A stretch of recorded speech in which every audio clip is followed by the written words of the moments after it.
မြန်မာနိုင်ငံရဲ့တောရွာလေးတူရွာမှာအရွယ်အစားသေးငယ်လွန်းတဲ့ငလက်မလေးကိုမွေးဖွားလာခဲ့တယ်။ငလက်မလေးဟာအရွယ်အစားလေးကသေးငယ်လွန်းတော့တခြားသူတွေနဲ့စော့ကစားလို့မရဘူးပေါ့။သေးငယ်လွန်းတဲ့သူ့ရဲ့ခန္ဓာကိုယ်အရွယ်အစားကတခြားသူတွေအတွက်လောင်ပြောင်ရယ်မောစရာဖြစ်လို့ရဲ့သေးငယ်လွန်းတဲ့အရွယ်အစားကြောင့်တခုခုနဲ့ထိခိုက်နေမှာစိုးရိမ်တတ်ရဲ့ကြောင့်ငလက်မလေးရဲ့အမေနဲ့အဖေကငလက်မလေးကိုရွာလဲကိုပေးမလွတ်ဘူး။သူတို့အိမ်လေးနဲ့သူတို့ခြံလေးထဲမှာဆော့ခိုင်းတယ်။အိမ်ထဲမှာရှိတဲ့ပစ္စည်းတွေကသေးငယ်လွန်းတဲ့ငလက်မလေးအတွက်ကစားစရာတွေကြီးပဲဖြစ်နေတာပေါ့ကွယ်။လိပ်ပြာလေးတွေပဒုံလေးတွေပန်းလေးတွေနဲ့ပဲအဖော်လုပ်ပြီးကစားရတာပေါ့။သူ့အတွက်ကစားစရာနေရာအကျယ်ကြီးလည်းမလိုပါဘူး။တာမန်နေရာလေးတစ်ခုဟာတင်သူ့အတွက်ကစားစရာနေရာအကြီးကြီးလို့ဖြစ်နေပါတယ်။ဒါပေမဲ့ငလမလေးမှာထူးထူးခြားခြားခင်မင်ရင်းနေတယ်တငယ်ချင်းတယောက်ရှိပါတယ်။သူ့နာမည်ကဖြူဖြူတဲ့ဖြူဖြူနဲ့ငလက်မလေးဟာအရန်ကိုရင်းနှီးကြတဲ့တငယ်ချင်းတွေပေါ့။ဖြူဖြူက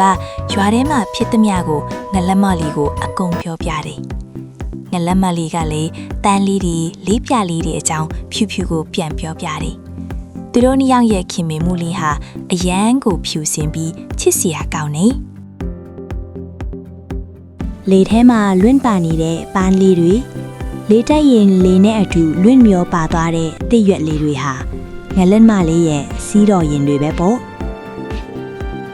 တနေ့မှာတော့ပရိယုတ်စိတ်လေးတစ်ကောင်ဟာငလက်မလေးကိုအကူညီလာတောင်းတယ်ငလက်မလေးလေပရိယုတ်စိတ်လေးရဲ့အကူညီကိုမငင်းဆန်ပဲသူနဲ့အတူတောထဲကိုလိုက်သွားခဲ့တယ်တောထဲတနေရာကိုရောက်တော့ပရိယုတ်စိတ်တွေအလေမှာနေမကောင်းဖွင့်နေတဲ့ခေါင်းဆောင်ပရိယုတ်စိတ်ကြီးကိုတွေ့ရတယ်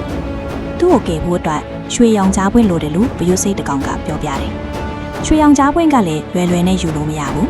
ရွှေရောင်ကြားပွင့်ကိုယူဖို့အတွက်မက်ဆောက်တဲ့ကြောက်ကမ်းပါးတွေကရောင်ချီသားကိုအရင်ယူရတယ်လို့ပြောပြတယ်ရောင်ချီသားကိုယူဖို့ကြောက်ကမ်းပါးထံကိုငလက်မလေးကိုပရိစိတ်တီကလိုက်ပို့ပေးတယ်ကြောက်ကမ်းပါးကိုရောက်တော့ငလက်မလေးလည်းကြောက်ကမ်းပါးအောက်ကိုခက်ခက်ဆင်းရတယ်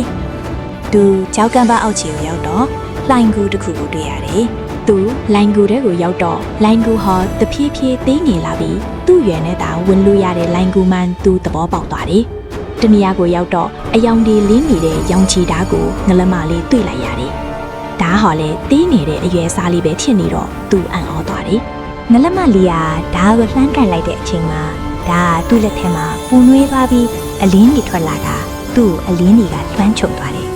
။အလင်းတွေလွှမ်းခြုံသွားပြီးတော့ငလမလေးရောဒါပါပုံမှန်အရွယ်စားမျိုးရောက်သွားခဲ့တယ်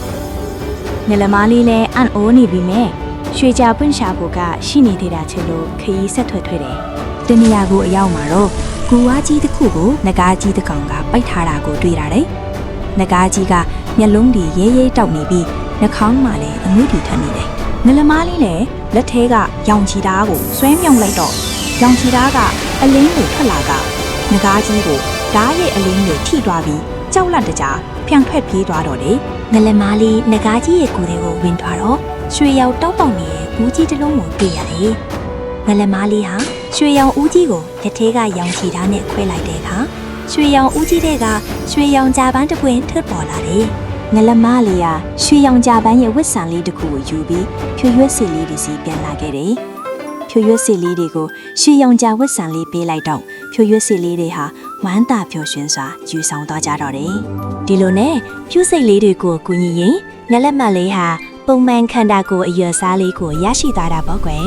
။ဒီပုံပြင်လေးထိုက်ကလို့သူညာအကျိုးကိုကူညီဆောင်ရွက်ရင်ကိုလည်းအကျိုးရှိလိမ့်မယ်ဆိုလားကိုအမြဲတရရရင်တခြားသူတွေကိုကူညီတတ်တဲ့သူရဲကောင်းလေးတွေဖြစ်ကြပါစေကွယ်။